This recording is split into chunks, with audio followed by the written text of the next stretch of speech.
സംസ്ഥാനത്ത് പച്ചക്കറി വില കുതിച്ചുയരുന്നു എന്ന വാർത്ത. തിരുവനന്തപുരം ജില്ലയിലൊക്കെ തന്നെ തക്കാളിയുടെ വില ഇപ്പോൾ 100 രൂപയാണ്.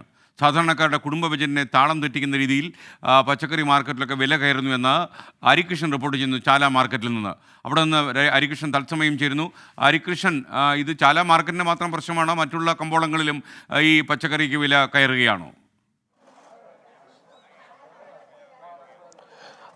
Good morning. ഈ സംസ്ഥാനത്താകെ ഈ പച്ചക്കറി വില ഉയരുന്നു എന്നുള്ളതാണ് ഏറ്റവും പ്രധാനപ്പെട്ട ഒരു റിപ്പോർട്ട്. ഇപ്പോൾ വരുന്ന ഒരു പ്രധാനപ്പെട്ട വിവരം എന്ന് പറയുന്നത്, അതിൽ ഏറ്റവും പ്രധാനപ്പെട്ട കാര്യം എന്ന് പറയുന്നത് ഈ തക്കാളിയുടെ വില അടുത്ത ദിവസങ്ങളിൽ കൂടാനുള്ളൊരു സാധ്യതയുണ്ട് എന്നുള്ളതാണ്. അതായത് കഴിഞ്ഞ ദിവസങ്ങളിലൊക്കെ 35 രൂപയ്ക്കും 40 രൂപയ്ക്കും ലഭിച്ചിരുന്ന തക്കാളി ഇപ്പോൾ 80 രൂപയ്ക്കാണ് വിൽക്കുന്നത് എന്നുള്ളതാണ്. ഇപ്പോൾ ഇവിടെ ഈ ചാല മാർക്കറ്റിൽ നിന്നുള്ള നമുക്ക് ഈ ദൃശ്യങ്ങൾ കാണാൻ കഴിയും. ഈ തക്കാളിയൊക്കെ വാങ്ങിക്കാൻ വരുന്ന ആളുകൾ ഇതിൻ്റെ വില കേട്ടിട്ട് തിരിച്ചു പോകുന്ന ഒരു സ്ഥിതിയാണ്. കാരണം അത്തരത്തിൽ ആളുകൾക്ക് വാങ്ങിക്കാൻ പറ്റാത്തൊരു വിലയിലേക്ക് തക്കാളി കിടക്കുന്നു എന്നുള്ളതാണ്. നിലവിൽ 100 രൂപ ആയിട്ടില്ല. ഇവിടെ 80 രൂപയ്ക്കാണ് ഇപ്പോഴും വിൽക്കുന്നത്. ഈ കച്ചവടക്കാരൊക്കെ പറയുന്നത് ഇത്തരത്തിൽ വില കൂടുകയാണെങ്കിൽ കച്ചവടം പ്രതിസന്ധിയിലാകുന്ന ഒരു സാഹചര്യം ഉണ്ടാകും എന്നുള്ളതാണ്. തക്കാളി മാത്രമല്ല, മറ്റു പല പച്ചക്കറികളും ഇത്തരത്തിൽ വില കൂടുന്നുണ്ടെന്നുള്ളതാണ്. ബീൻസ് അടക്കമുള്ള, ഇഞ്ചി അടക്കമുള്ള പച്ചക്കറികൾക്കും പഴങ്ങൾക്കുമൊക്കെ ഇങ്ങനെ വില കൂടുന്ന ഒരു സാഹചര്യമുണ്ട്. എന്തായാലും നമുക്ക് ഇവിടുത്തെ കടക്കാരോട് തന്നെ ചോദിക്കാം. ചേട്ടാ, ഈ പച്ചക്കറി ഇപ്പം എത്ര രൂപയ്ക്ക് ഈ തക്കാളിയൊക്കെ വിൽക്കുന്നത്? തക്കാളി 80 രൂപ.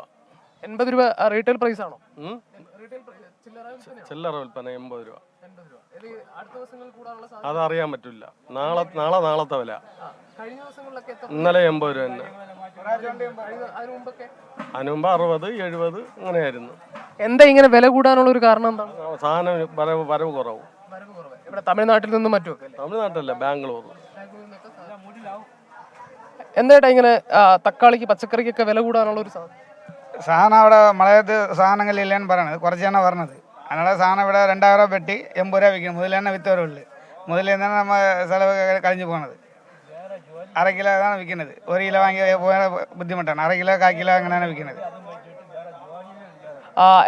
ആ തരത്തിലാണ് ഈ കച്ചവടക്കാരൊക്കെ പറയുന്നത്. അതായത് അടുത്ത ദിവസങ്ങളിൽ ഈ വില കൂടാനുള്ള സാധ്യത, അതായത് 100ലേക്ക് കടക്കാനൊക്കെ ഉള്ള ഒരു സാധ്യത ഉണ്ട് എന്നുള്ളതാണ്. എന്തായാലും ഇപ്പോൾ അത് പറയാൻ പറ്റില്ല. ഈ തമിഴ്നാട്ടിലെ ഈ മഴയുമായി ബന്ധപ്പെട്ട, കാലാവസ്ഥ മാറ്റവുമായി ബന്ധപ്പെട്ട കാര്യങ്ങളടക്കം ഇതിൽ പ്രതിഫലിക്കുന്നുണ്ട്. വിപണിയിൽ അടുത്ത ദിവസങ്ങളിലൊക്കെ ഇത് പ്രതിഫലിക്കാനുള്ളൊരു സാധ്യത കൂടി ഉണ്ട് എന്നുള്ളതാണ്. നിലവിൽ നമുക്ക് അറിയാം, ഈ ചാല മാർക്കറ്റിൽ ഈ രാവിലെ ആയതുകൊണ്ട് തന്നെ ആളുകളൊക്കെ ഈ പച്ചക്കറികളൊക്കെ വാങ്ങാനായിട്ട് തിരുവനന്തപുരം ചാല മാർക്കറ്റിൽ നിന്നാണ് ഹരികൃഷ്ണൻ വിവരങ്ങളുമായി ചേർന്നത്.